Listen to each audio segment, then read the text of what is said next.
Anche video come questo, pescati dalla rete e pubblicati sulla pagina Facebook di Ronny Levakovic, il 25enne rom che ha provocato l'incidente mortale avvenuto la scorsa notte lungo il terraglio, costato la vita a Miriam Cappelletto e Mara Visentin.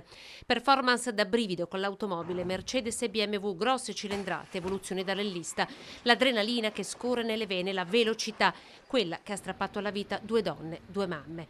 Quella pagina social che già a metà mattina non era più disponibile è stata anche riempita in queste ore di messaggi di affetto e amicizia. Tanti Ronny, guarisci presto. Gli stessi amici che hanno cercato ieri per tutto il giorno di andare a trovarlo, un contatto però impossibile viste le condizioni ancora molto gravi. Il 25enne infatti è ricoverato in terapia intensiva nell'unità di neurologia. Ad attendere il giovane fuori dall'ospedale intanto c'è un'indagine per duplice omicidio stradale, ma non solo. Il rom era finito anche nell'indagine della polizia locale sui furbetti.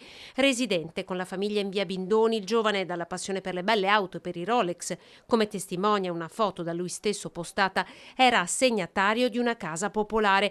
Insomma, era tra coloro verso i quali lo stesso sindaco di Treviso Mario Conte, a commento dell'indagine coordinata dal comandante Andrea Gallo, aveva dichiarato guerra e per i quali era scattato un controllo incrociato tra i redditi dichiarati e i beni di fatto trovati e ostentati proprio sui social. Proprio quell'autovettura è una tra quelle che era stata segnalata alla Guardia di Finanza, quindi si continuerà con questa azione, ma è fondamentale, ma questo è un avviso che io faccio a tutti i cittadini, compresi i trevigiani, che è fondamentale recuperare il senso di comunità che si basa sulle regole e il rispetto tra persone e il rispetto delle leggi.